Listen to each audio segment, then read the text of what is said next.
요즘 여름이고 다들 덥고 힘드실 거예요. 더군다나 코로나가 기승해서 더운데도 마스크를 끼고 해야 한다고 하니까 정말이지 너무 갑갑하고 힘드네요. 뭐 요즘 코로나 때문에 경기가 안 좋아서 직장에서 재택근무를 하고 있고 어제만 해도 직장에서 나오게 되면서 지금은 직장을 구하려고 노력을 하고 있어요. 여기에 사연을 올리는 건 어제 직장에서 불가피한 사정으로 나오게 된 게 너무 서운하고 할 거라곤 드라마나 여기 사연을 듣는 건데 그러는 것도 한계가 있어서인 것도 있지만 제가 그 사연 때문에 마음고생이 심했어서 그걸 풀려는 목적도 있어요. 그럼 대체 무슨 사연이 절 그렇게 만들었는지 궁금하시면 들으시면 되세요. 저하고 남편은 고등학교 졸업하고 대학에서 만나게 되었어요. 하지만 저는 그때 대학에 큰 의미를 두고 있지 않았고 친구랑 같이 하는 쇼핑몰이 잘 돼서 대학을 중퇴하고 말았어요. 남편은 그래도 성실파여서 대학은 졸업하고 나중에 대학원에 들어가서 석사까지 마쳤어요. 진짜 저하고는 많이 비교가 되더라고요. 근데 그래서인지 평소에는 그래도 착한 모습을 보여주며 다정한 남편이지만 석사라는 학위를 가지고 은근히 갑질을 하더라고요. 여보는 보졸이라서 모르는 거야. 이런 건 석사까지 한 내가 해야 탈이 안 나. 이런 식인데 현실은 대학원에서만 생활해서인지 저보다 뭐랄까 사회 경험이 없다고 해야 할까? 그런 게 있어서 제가 처리하는 게 더 나은 경우가 상당히 많았고 남편이 잘했다고 자화자찬을 하는 것도 문제가 많아서 남편 몰래 뒤처리를 하는 게 한두 번이 아니었어요. 근데 뭐 그렇다고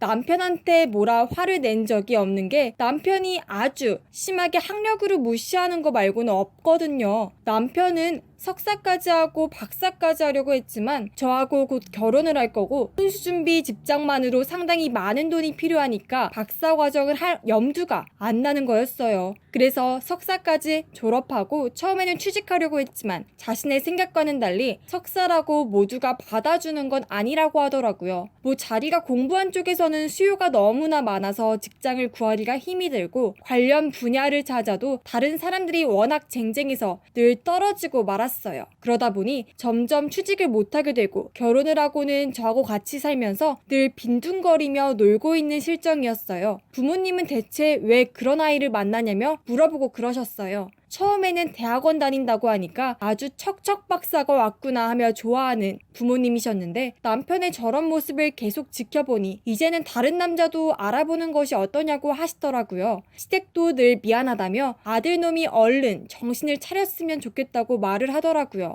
뭐 친구들도 뭐라 하긴 했어요. 야, 요즘 학력 낮아도 자기 앞가림하는 사람이 널려있는데 왜 하필 네 남편하고 결혼했냐? 솔직히 말해봐. 석사면 뭐해? 결국은 취직 못했는데. 그렇게 취직이 안 되면서 취직한 우리 보고 학력이 낮다고 그러고 너한테도 학력 이야기를 꺼내잖아. 학사로만 졸업했다고 대체 그게 무슨 벼슬이야? 하도 취직이 안 돼서 그런 거야? 뭐 저도 사실 많이 고민되고 그러는데 그래도 제 남편이고 같이 결혼해서 살자고 약속을 했는데 이왕이면 남편이 잘 되는 게 좋잖아요. 그래서 아무리 그래도 일은 해야 할 거 아니냐면서 간절히 부탁을 했고 남편은 알았다면서 어디 막노동 같은 곳에서 일을 하게 되었어요. 처음에는 괜찮겠거니 싶었는데 자긴 석사를 땄는데 이 정도 되는 인간이냐고 말하며 거기서 일하는 것을 거절했어요. 자기는 어떻게든 대학원에 들어가서 박사 과정을 할 거라고 말하더라고요. 저는 당장 박사보다는 그냥 취직을 하는 게 어떠냐고 말했어요. 솔직히 말해서 이건 본인도 말해서 잘 아는 건데 박사를 딴다고 저는 처음에는 다 잘 되는 줄로만 알았는데 알고 보니 박사가 되면 대우가 좋은 직장에 들어갈 수는 있어도 자기가 연구하는 분야 외에는 갈 수가 없어서 그만큼 경쟁이 치열하다고 그러더라고요.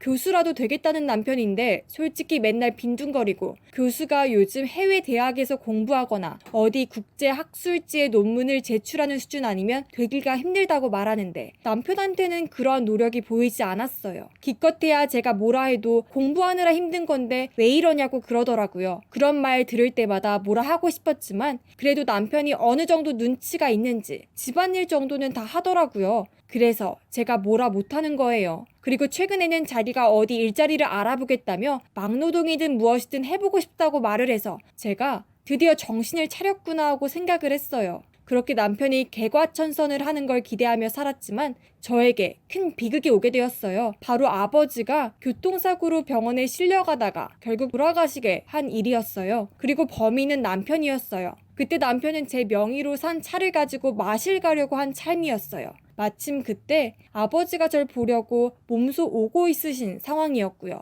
그때 주변을 살피지 않고 뒤로 몰다가 아버지를 치워버린 거였어요. 그때 그 현장을 목격했던 사람들 말로는 남편이 아버지를 보고는 장인어른 하고 말하며 목 놓아 울었고, 실제로 아버지가 병원에 모시게 한 것도 남편이었어요. 그렇게 응급실에 실려가게 했지만 결국에는 돌아가시고 말았어요. 남편은 조금이라도 늦지 않았으면 장인어른 사실 거라고 말하며 슬퍼했고, 저는 그런 남편 앞에서 어찌할 거냐고 멱살을 잡으며 울부짖었어요. 그 덕에 장례식 이후로 한동안 보지도 않았고 아예 이혼을 하려고 했지만 남편이 사정사정을 했고, 장례식 때 그 누구보다 열심히 모셔서 시간이 지나면서 마음이 점점 누그러뜨리긴 했지만 그래도 여전히 원망은 남아있었어요. 그래도 실수였고 본인도 얼마나 놀랐을까 하고 생각을 했는데, 아버지가 남기신 쪽지를 보고는 그게 위험한 생각이라는 걸 알게 되었어요. 아버지가 돌아가시고 난 후 아버지 친구분께서 저한테 쪽지를 보여주시며 아버지께서 남기신 거라고 말하며 전해주었고, 저는 그것을 보았는데, 얘야, 그 녀석 실은 날 죽이려고 작정한 거다. 내 앞에서 내가 죽을지 아닐지 겉으론 극진하게 모시는 척하며 그러는 거야. 내가 몸이 안 좋아 글씨도 제대로 못 쓰지만 이렇게 남기마. 다음에는 너야. 대체 이게 무슨 말인가요? 그때 뒤에서 남편이 절 불러서 깜짝 놀랐어요. 뭐 남편은 눈치를 못 챈 것 같은데. 그 뒤로 남편이 무섭게 느껴지더군요. 아버지를 죽였다고 생각을 하니 그 뒤로 잠을 못 이루고 남편 옆에서 자다가 제가 노이로제를 걸릴 것 같아서 결국은 부모님의 집으로 대피하게 되었어요. 어떻게든 그 인간은 법의 심판을 받아야 했지만 쪽지만으로는 부족했고, 워낙에 주변에서 비록 장인어른을 돌아가시게 했지만 행실 좋은 사람으로 알고 있어서 뒤집기가 참 힘들었어요.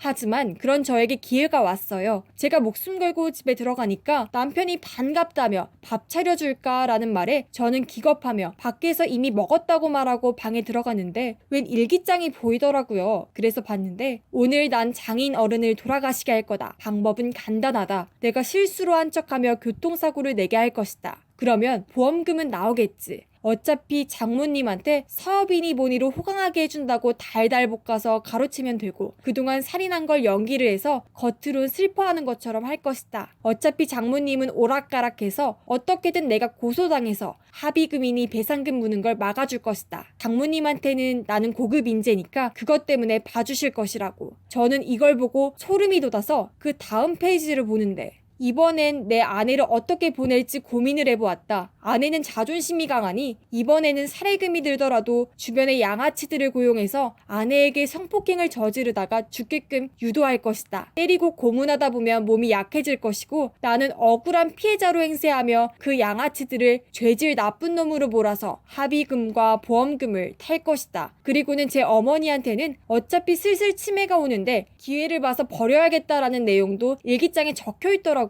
하지만 전 그걸 읽느라 한 가지 잊어버린 게 있었어요. 바로 뒤에서 남편이 이 모든 것을 보고 있었다는 걸 말이었어요. 모든 걸 알아버렸네. 내 계획은 아니지만 어쩔 수가 없네. 죽어줘야겠어. 이런 말을 듣자마자 제가 뒤를 돌았는데 남편이 제 목을 조르며 이걸로 자살로 위장을 할 거라고 말하더라고요. 저는 캑캑거리다가 근처에 볼펜을 쥐어서 남편의 팔에 찌르고 일기장을 챙기며 도망을 갔어요. 남편은 식칼을 들고 달려오고 있고요. 결국은 무사히 집에 와서 어머니한테 이 모든 걸 다 이야기를 했고 경찰에 고소하기로 했어요. 그리고 남편이 접근 못하게 제 주변으로 못 오게끔 조치를 취했고요. 남편은 처음에는 절 죽일 의도가 없었다고 하지만 그 남자가 식칼 들고 절 쫓아가는 건 CCTV에 다 나와 있어서 결국은 모든 걸 인정을 하며 자기가 제 아버지를 죽였다고 자백을 하기에 이르렀어요. 물론 제가 얻은 그 일기장이 결정적인 증거가 되면서 남편은 거의 무기징역에 가깝게 처벌을 받게 되었어요. 시부모님은 처음에는 말이 안 된다고 하셨지만 일기장에 자신들을 해치겠다는 내용이 추가로 발견되면서 더 이상 자기 아들이 아니라고 인연을 끊게 되었어요.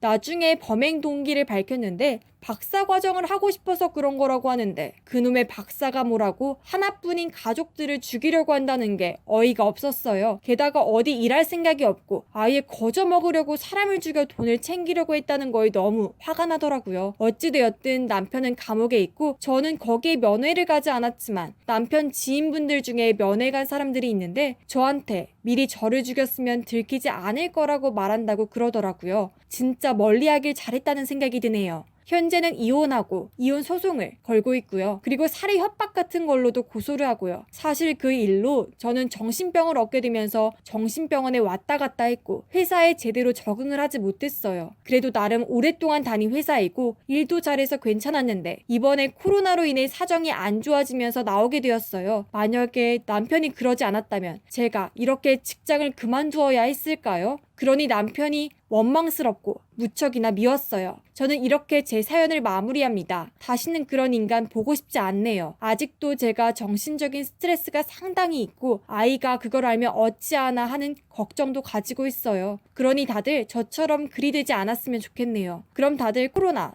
또 사람 조심하라고 말씀드리며 이만 마칠게요.